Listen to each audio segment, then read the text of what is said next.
So the king was upset. And the big reason he was upset wasn't that he was sold as a slave, but that he was sold for so little. And uh, this is a common thing where, or at least it's a common trope. I don't know how often it happens in real life, but where someone is hurt or betrayed for a relatively small amount of money and then is more upset about the smallness than about the actual injury. So I guess you do kind of see this thing happening where you get where somebody causes a major bit of mischief for something that is a relatively trivial thing. So, someone goes and cuts you off while you're driving, or does breaks a window, or over just a trifling reason. It's like, oh, I'm bored, so I'm going to throw rocks, and you throw a rock and you break a window, and don't throw rocks. And I mean, and that's part of it. It's like, why the hurt, why the sting of the person caring so little or having so little value, putting your so little value on your pain is worse than the actual pain itself. I'm not sure, but there are times where it really does feel like that. So that was the thing that was gnawing at the king. He was like, okay, I was sold as a slave, but for $7. And the boss explained his issues with this in the previous chapter. It's like, I should have been sold for more. The king should have been sold for more. At the same time, the market was bad. And so the king has an inflated opinion of himself because, well, he is king. Monty Python has a great skit about this in Monty Python and the Holy Grail, where Arthur's like, well, I am king. It's like, he's like, well, I'm king. It's because I'm king, I can do what I want. And he didn't bother getting this person's name. It's like, old woman. He's like, the person was like, man. It's like, fine, old man. The guy's like, I'm not old, I'm 37. The king says, I just can't call you man. You could ask me my name. And it goes on like that. Finally, the king was just done with it. It's like, I'm king. I don't have to do these things. And so you have the king here. And the king is kind of impertinent. And the king is acting like a king. He's acting like he's in charge and can run the whole country. And he can have people executed at a whim. And the slave driver is like, this will not be good for a slave. You could not sell somebody who is that full of himself, who is that domineering, because they won't take orders. And the entire purpose of a slave is someone who just takes orders. So he whipped the king and he beat the king, pounded his face to a pulp, lashed him, beat him with clubs, maybe broke bones. But the king was still standing up straight and still the king.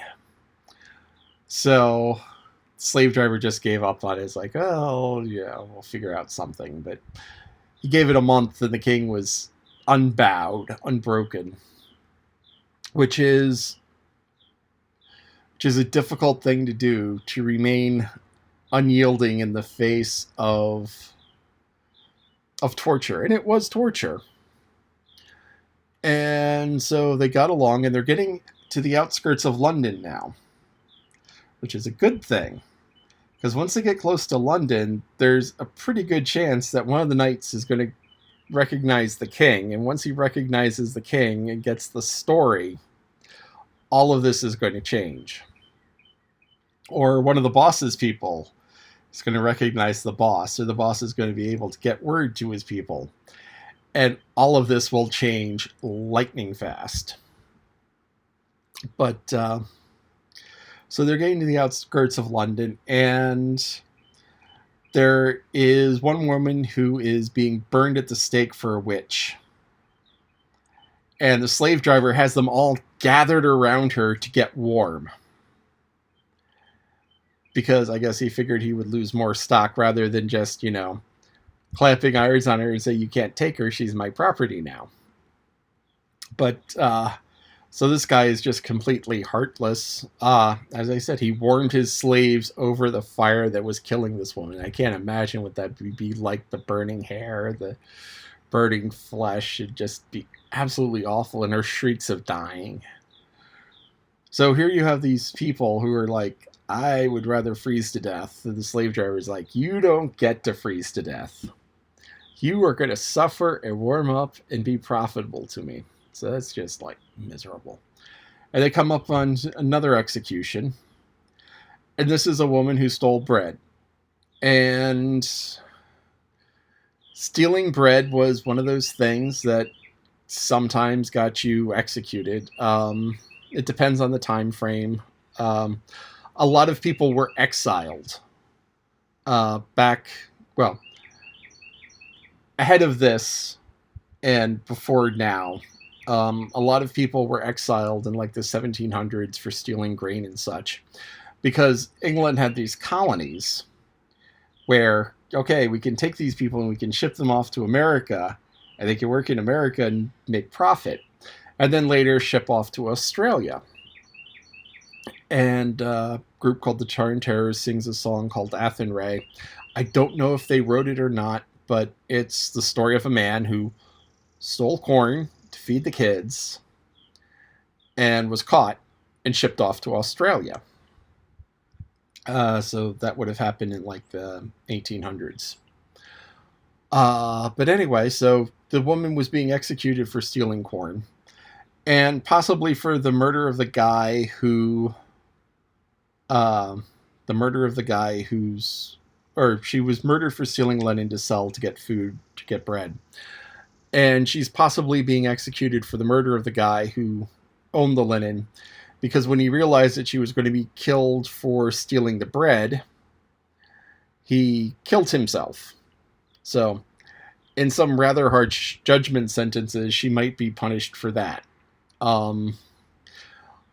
Though, maybe there was some way he could have gotten her out of it, out of the execution. I don't know. There may have been ways. Because justice tended to be a little bit fast and loose at the time. But, so this is a poor, miserable sight of another woman being executed, and her young baby is being taken away from her. And so you have the juxtaposition of the sad mother knowing that she's going to be executed, and the baby is just joyful of getting all of the attention from the mother. Fortunately, the priest says that he'll take care of the baby and he'll be family to it for as long as he lives. So the baby isn't going to die. It's not like they're going to hang the baby with the woman, but just kind of a sad chapter.